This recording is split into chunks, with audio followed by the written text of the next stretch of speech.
කතාවක් තියෙනවා මට ඔයාලත් එක්ක බෙදා ගන්න.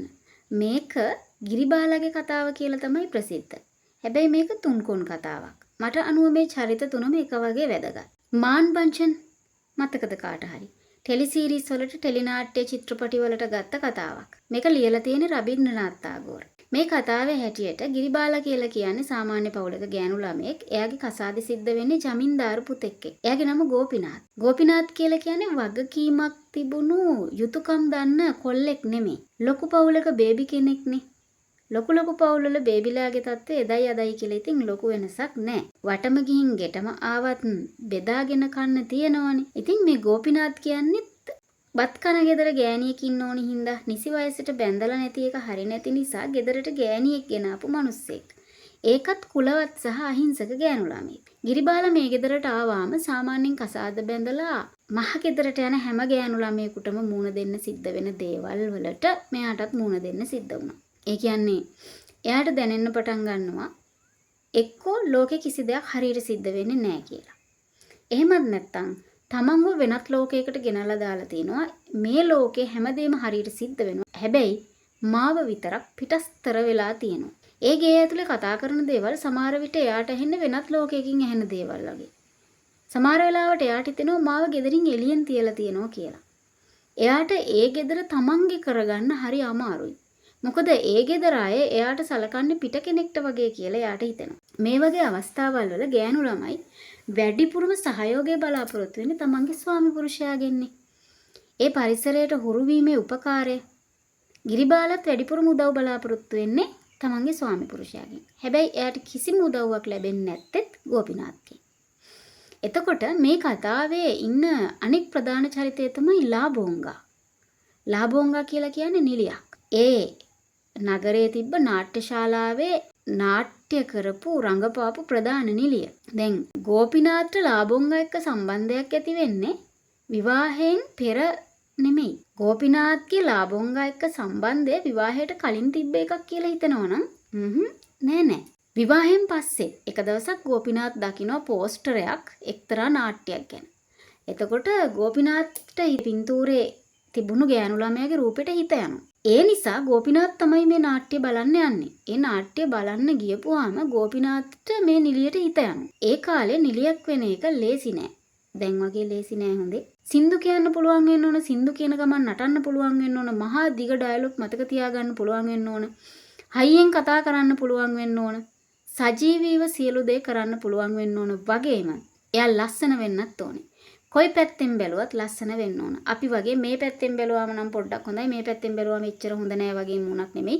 කොයි පැත්තෙන් බැලුවත් ලස්සන වෙන්න ඕන, ඇඟපතත් ඒ වගේ. ඉතින් ලාබෝංගා කියලා කියන්නේ මේ සියල්ල සම්පූර්ණ කරපු ගෑනු කෙනෙක්. පළවෙනි දවසේම ලාබෝංගාට හිත ගියපු ගෝපිනාත් ගිහිල්ලා ලාබෝංගාත් එක්ක කතා කරනවා. පොඩි දෙයක් කියන්න ඕන.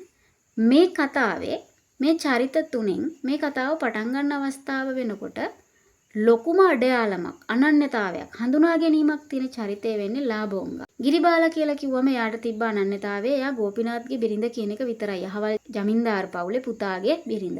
ගෝපිනාත්ට තිබ්බේ අහවල් ජමින්දාර්ගේ පුතා කියන එක විතරයි. අහවල් ජමින්දාර් කිව්වම තව ජමින්දාර්ලා සහ ජමින්දාර්ලාගේ පුතු ඉන්නවනේ. ඒක නිසා ඒක ලොකු අනන්‍යතාවයක් බවට පත් වෙන්නේ නැහැ. හැබැයි ලාබෝංගා කියලා කිව්වම එයා මේ නගරේ තිබුණු එකම නාට්‍යශාලාවේ හිටපු ප්‍රධාන නිලිය. ලාබෝංගා කියලා කිව්ව ගමන් හැමෝම දන්නවා. ඉතින් ලාබෝංගා තමයි ලොකුම අනන්‍යතාවයක් තිබුණු චරිතය. ඒකයි මම මේ කතාව ගිරිබාලාගේ කතාව කියලා කියන්නේ නැතුව මේක ලාබෝංගාගේත් කතාව. මේක ගෝපිනාත්ගේත් කතාව කියලා කියන්නේ. සමහර විට මම මේ කතාව තේරුම් ගත්ත විදිය අනිත් අය මේක තේරුම් ගත්ත විදියට වඩා වෙනස් වෙන්නත් පුළුවන්. ඔයා තේරුම් ගත්ත එකත් හරි, මම තේරුම් ගත්ත එකත් හරි. මම මේ විස්තර කරන්නේ මම තේරුම් ගත්ත කතාව. හරි, අපි කතාවට යමු. එතකොට දැන් ලාබෝංගාත් එක්ක ඉස්සරලාම ගෝපිනාත් ඇති වෙන්නේ යාළුකම. ටිකෙන් ටික මේ යාළුකම වැඩි දියුණු වෙලා ගෝපිනාත් ගිහිලා ලාබෝංගාගේ ගෙදර රෑ ගත කරන තත්වයටම යනවා. එතකොට ගෙදර හිටපු ගිරිබාලා එයා ඉතින් සාමාන්‍ය බිරිඳක්නේ. මිනිස්සයා ආපුවාම වතුර ටික උණු කරලා දීලා, කෑම ටික බෙදලා දීලා ඔයා ආවද කියලා ආවතේව කරන වර්ගයේ බිරිඳක්. මිනිස්සයා මැරුණාම දරසෑයට පනින වර්ගයේ බිරිඳක්. ගිරිබාලා හැමදාම රැයට බලාගෙන ඉන්නවා තමන්ගේ මිනිස්සයා එනකන්. එයා විවාහයෙන් පස්සේ තමයි දැනගත්තේ මේ මිනිස්සයාට සුරාපානය කිරීමේ පුරුදු තියෙනවා, සූදු ගහන පුරුදු තියෙනවා, රස්තියාදු ගහන පුරුදු තියෙනවා කියලා. මේ මොනවා වුණත් එයාට ගෑනු සම්බන්ධ නරක අතීතයක් තිබුණේ නැහැ. එහෙම දෙයක් ගිරිබාලට කවදාවත් ආරංචි වුණේ නැහැ. මොනවා වුණත් ගිරිබාලගේ නැන්දම්මා මාමත් ඒ වගේ දේවල් වලට ඉඩ දෙන අය නෙමෙයි. පවුල් කඩා ගන්නවට විරුද්ධයි. එළිය මොනවා කරත් බත් කන ගෙදර පවුල තියාගන්න වර්ගයේද දන්නේ නැහැ. ඒක අපිට වැඩක් නැහැනේ. අපි අපේ කතාවට යන්කෝ. ඉතින් දිගින් දිගටම ගෝපිනාත් ගෙදර එන්න රෑ වෙනවා. සමහර දාට එයා ගෙදර එන්නේ උදේ. මේ විදියට ඉන්නකොට එක දවසක් ගෝපිනාත් සුරාපානය කරලා ඉන්න ගමන් ලාබෝංගා ගැන කියනවා ඇහෙනවා. හැබැයි ලාබෝංගා කියලා නෙමෙයි. ලතිකා කියලා ගෑනු කෙනෙක් ගැන කියනවා තමයි ගිරිබාලට ඇහෙන්නේ. ගිරිබාලා හොයන්න පටන් ගන්නවා කවුද මේ ලතිකා කියලා. එතකොට එයාට දැනගන්න හම්බ වෙනවා ලතිකා කියලා කියන්නේ ඇත්තට මේ ගෑනු කෙනාගේ නම ලතිකා නෙවෙයි. ලතිකා කියලා කියන්නේ ගෝපිනාත් විසින් ආදරයට හුරතලයට කියන නමයි කියලා. කාටද? ඔහුගේ අන්නියම් බිරිඳට. නැත්නම් පෙම්වතියට. මං හිතනවා මේ කතාවේ ගිරිබාලට වැඩියෙන්ම රිදෙන තැන මෙතන කියලා. ගෙදරදී තමන්ගේ මිනිස්සයාට කතා කරපුවම ඇයි මොකද කියන වර්ගයෙන් හැසිරෙන මිනිහා නම කියලා නිකන් වැඩකාරියෙකුට වගේ ගෑණිට කතා කරන මිනිහා තමන්ගේ හොර ගෑණිට තමන්ගේ අන්නියම් බිරිඳට හුරතලයට කියන නමකුත් තියනවා කියලා දැනගන්න එක කොච්චර වේදනාවක් වෙන්නේ නැද්ද? කොහොම හරි ගිරිබාලා තීරණය කරනවා ලාබෝංගව බලන්න යන්න. ඕනෑම විවාහක ගෑණියෙකුට තමන්ගේ මිනිස්සයාට වෙන ගෑණියෙක් ඉන්නවා කියලා දැනගත්තම හිතට දැනෙන දේවල් කීපයක් තියෙනවනේ. එයා මට වඩා ලස්සනද? ඔයා මට වඩා එයාට ආදරෙයිද? මගෙන් වෙච්ච අඩුපාඩුව මොකක්ද? ඔය වගේ දේවල් හිත හිටපු ගිරිබාලා ලාබෝංගව බලන්න යනවා. කොහෙටද යන්නේ? නාට්‍යශාලාවට. ගිරිබාලා ගිහිල්ලා නාට්‍යශාලාවේ මැදින් ඉඳගෙන නාට්‍ය බලනවා. ගිරිබාලා ඊට කලින් නාට්‍යයක් බලලා නැහැ. එයා මේක බලන් ඉන්නකොට එයාට පුදුමාකාර ආස්වාදයක් දැනෙනවා. ඒ වගේම පුදුමයක් දැනෙනවා. එක පැත්තකින් මේ ගෑණි නේද මගේ මිනිස්යාව මගෙන් උදුරගත්තේ කියන හැඟීමත් අනිත් පැත්තෙන් මේක හරි ලස්සනයිනේ. කොච්චර ලස්සනද නාට්‍යයක් කියන එක කියලාත් හිතෙනවා. මෙහෙම නාට්‍ය බලලා ඉවර කරන ගිරිබාලා ගෙදර එනවා. එදා රෑ ගෝපිනාත් ගෙදර එන්නේ නැහැ. පහවදා උදේ ගෝපිනාත් ගෙදර ආපුවාම ගිරිබාලා Taman දන්න සියලු විස්තර ගෝපිනාත් එක්ක කියනවා. ගෝපිනාත් බය වෙනවා ගිරිබාලා විසින් මේක තමන්ගේ දෙමව්පියන්ට කියයි කියලා. යම් විදිහකින් ගිරිබාලා මේක තමන්ගේ දෙමව්පියන්ට කිව්වොත් ඊළඟට සිද්ධ වෙන්නේ දෙමව්පියන් විසින් මේ සම්බන්ධයෙන් නවත්තන්න කියලා ගෝපිනාත්ට බල කරන එක. ගෝපිනාත් හිටියේ මොනම හේතුවක් නිසාවත් ලාබෝංගව අතාරින්න පුළුවන් තත්ත්වයක නෙවෙයි. එයාට ඕන උනේ සදාකාලිකව ලාබෝංගත් එක්ක ජීවත් වෙන්න. එයා නාට්‍යශාලාවට ගිහිල්ලා ලාබෝංගව හම්බ වෙලා මේ කතාව එයාට කියනවා. මට ඔයා නැතුව ජීවත් වෙන්න බෑ. හැබැයි මේ වතාවේ මගේ බිරිඳ මගේ අම්මටයි තාත්තටයි මේ කතාව කිව්වොත් අපිට සදාටම වෙන් වෙන්න සිද්ධ වෙනවා. මම කැමති ඔයත් එක්ක මේ ලෝකේ කොහෙට හරි ගිහිල්ලා පාඩුවේ ජීවත් වෙන්න. ඔයා මාත් එක්ක එනවද? මේ වෙනකොට ලාබෝංගා ඉන්නෙත් ආදරෙන් මත් වෙලා. එයාටත් ගෝපිනාත් නැතුව ජීවත් වෙන්න බෑ. හැබැයි මේ වෙනකොට මේ නාට්‍යශාලාවේ අලුත් නාට්‍යයක පුහුණු වීම කරගෙන යනවා. ඒ නාට්‍යය නම තමයි මාන්බංච. දැන් මේ නාට්‍යයේ ප්‍රධාන නිලිය ලාබෝංගා. මේකේ රංගපෑවොත් එයා මුළු රටේම ප්‍රසිද්ධ වෙනවා කියලාත් එයා දන්නවා. එතකොට එයා හිතනවා මොනවා වුණත් මේක රංගපාන්න පුළුවන් වෙන නිලියෙක් නෑ. ටික දවසක් කොහේ හරි ඈතක ජීවත් වෙලා තත්ත්වය සමනය වුණාට පස්සේ ආපහු වෙන්න පුළුවන්. ඒ ඇවිල්ලා මට වැඩ පටන් ගන්නත් පුළුවන්. එහෙම වුණත් නැතත් මට ගෝපිනාත් නැතුව ජීවත් වෙන්නත් බෑ. ලාබෝංගා එක හිතින්ම ගෝපිනාත් එක්ක පැනලා යනවා. පුරුදු විදිහටම රෑ ආවේ නැති මිනිහා උදේ ගෙදර එයි කියලා බලාගෙන ඉන්න ගිරිබාලට බලාපොරොත්තු බිඳ ගන්න සිද්ධ වෙනවා. හවස් වෙනකනුත් මෙයා ගෙදර එන්නේ නැහැ. ඊට පස්සේ ගිරිබාලා යනවා නාට්‍යශාලාවට. නාට්‍යශාලාවේ ප්‍රධානියා හම්බ වුණාම එයා අහනවා ඒ හරකද මගේ ප්‍රධාන නිලියව අරගෙන පැනලා ගියපු බූරුවා කියලා. ඒ බූරුවා ඒ හරකා ඒ විදිහට තමයි එයා කතා කරන්නේ. ඉතින් ගිරිබාලා බලාපොරොත්තු බිඳගෙන ගෙදර එනවා. ටික දවසක් එයා බලාගෙන ඉන්නවා ස්වාමි පුරුෂයා ගෙදර එයි කියලා. ගෙදර එන්නේ නැහැ. ඊට පස්සේ එයා තීරණය කරනවා ලාබෝංගාගේ ඇඩ්‍රස් එකක් හොයාගෙන තමන්ගේ මිනිස්සයව හොයාගෙන යන්න. කොහොම හරි ගිරිබාලා යනවා ඇඩ්‍රස් එක ඉල්ල ගන්න නාට්‍යශාලාවේ අයිතිකාරයාගේ ගෙදරට. ඒ ගියපොම එයා අහනවා ඔයාට මොකටද ඇඩ්‍රස් එක? එයා කියනවා මම මගේ මිනිස්සයව හොයා ගන්න ඕන. මං එයාව ගෙදර එක් කරගෙන ඉන්නයි යන්නේ. එතකොට නාට්‍ය ශාලාවේ අයිතිකාරයා කියනවා දන්නවනම් මමත් ගිහින් හොයාගෙන එනවනේ ලාභෝංගා. මගේ නාට්‍ය ශාලාව වැහිලා ගියා. අලුතෙන් පටන් ගන්න හිටපු නාට්‍ය ඒ ගැන එයා දුක් වෙනවා. එතකොට ගිරිබාලට Tamanට ගිය වැඩේ අමතක වෙනවා. එයා අහනවා නාට්‍ය ශාලාව වැහිලා ගියාද? ඇයි ඒ? කොච්චර ලස්සනට ඒක තිබුණාද? නාට්‍යයක් කියන්නේ කොච්චර ලස්සන දෙයක්ද? ලාභෝංගා තමයි මගේ ප්‍රධාන නිලිය. එයා ගියායින් හැමදේම කඩාගෙන වැටුණා. ගිරිබාලාර ලිපිනය ගන්නෙ නැතුව ආපහු එනවා. ඒ ආපහු එන ගමන් මුළු ගමනේ මෙයා කල්පනා කරමින් ඉන්නේ නාට්‍ය ශාලාවට වෙච්ච අපරාධය ගැන. අපරාධේ. නාට්‍ය කියන්නේ කොච්චර ලස්සන දෙයක්ද? ඒක නම් නැවතුන එක අපරාධය. මේ ගැන හිත ගෙදර ඇවිල්ලා නිදාගන්න ගිරිබාලා පහවදා උදේ නැගිටපුවාම එයා කණ්ණාඩි ඉස්සරහට ගියාම එයා ලාභෝංගව මතක් කරගන්නවා. අර එයා දැකපු නාට්‍ය තියෙන්නේ බලපු. ඒ නාට්‍යයේ ලාභෝංග රඟපාපු විදියට එයා කොණ්ඩේ හදලා බලනවා, ඇස් නටවලා බලනවා, කතා කරලා බලනවා, අඬලා බලනවා. එයාට හිතෙනවා මටත් රඟපාන්න පුළුවන්ද කියලා බලන්න ඕන කියලා. ටික වෙලාවක් යද්දී එයාට හිතෙනවා ඔව් මටත් රඟපාන්න පුළුවන් කියලා. ගිරිබාලා ආපහු යනවා නාට්‍ය ශාලාවේ අයිතිකාරයා හම්බෙන්න. ගිහිල්ලා එයාගෙන් අහනවා අර නැවතුණු නාට්‍ය මාන්බංජන් ඒකේ ප්‍රධාන චරිතේ මම රඟපාන්නද කියලා. නාට්‍ය ශාලාව අයිතිකාරයාට hina යනවා. මොකෝ රඟපානවා කියන සෙල්ලමක් කියලා හිතුවද? කියලා අහනවා.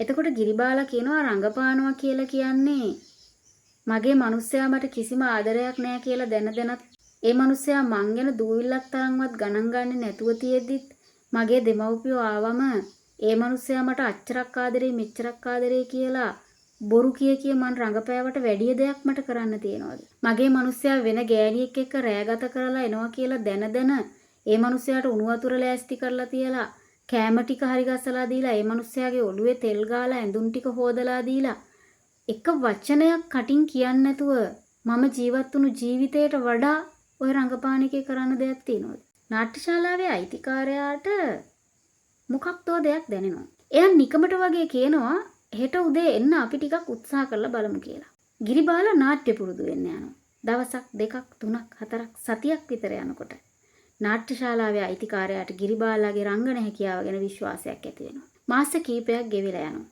මාන්බංචන් කියන නාට්‍යයේ එළි දැක්වෙනවා. ඒකේ ප්‍රධාන චරිතය තමයි මනෝරමා.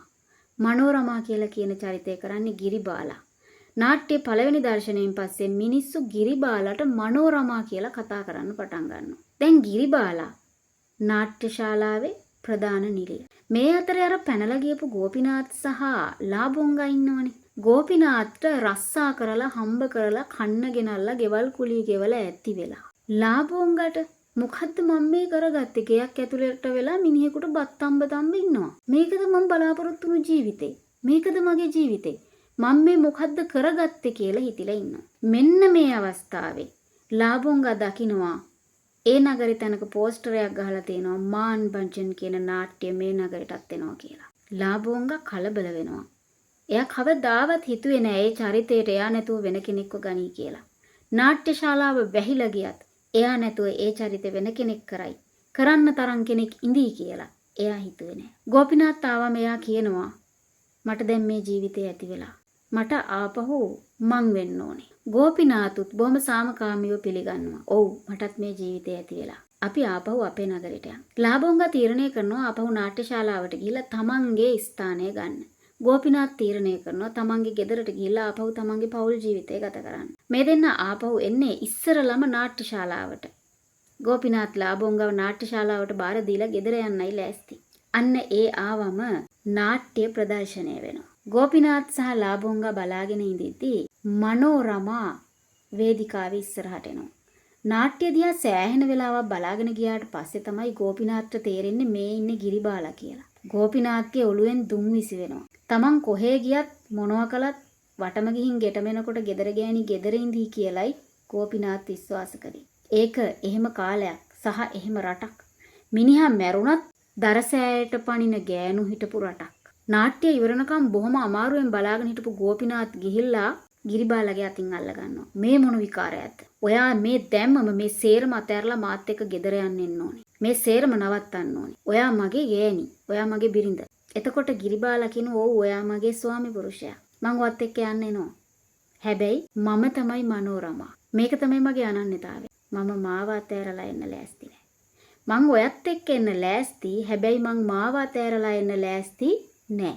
අන්න ඒ වෙලාවේ මං හිතනවා ලාබෝංගටත් ලාබෝංගව මුණ ගැහුණු බව. ලාබෝංග ප්‍රේමය වෙනුවෙන් තමන්ව අතෑරලා ගියා. එයාට තමන්ගේ ස්ථානය අහිමි වුණා.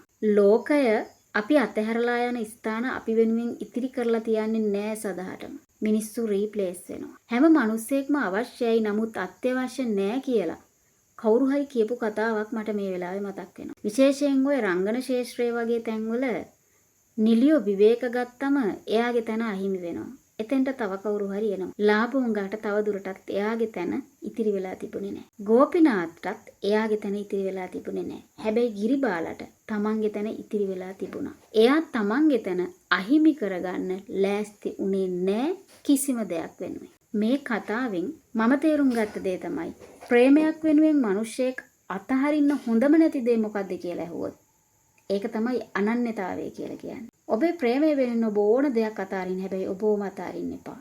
ඔබේ අනන්‍යතාවය කිසිම විදිහකින් කැප කරන්න එපා. ඔබේ අනන්‍යතාවය තුළ ඔබට ආදරය කරන පුද්ගලයා තමයි ඔබේ ජීවිතයට ගැළපෙන පුද්ගලයා. ඔබේ අනන්‍යතාවය ඔබට නැති කරලා ඔබව Taman ළඟ තියාගන්න මනුස්සයා ඔබට ආදරය කරන මනුස්සයාවත් ඔබට සුදුසු මනුස්සයාවත් නෙමෙයි. මේ කතාවෙන් ඔයා තේරුම් ගත්ත තව හුඟක් දේවල් ඇති. ඒව පල්ලෙහායින් කමෙන්ට් කරගෙන යන්න.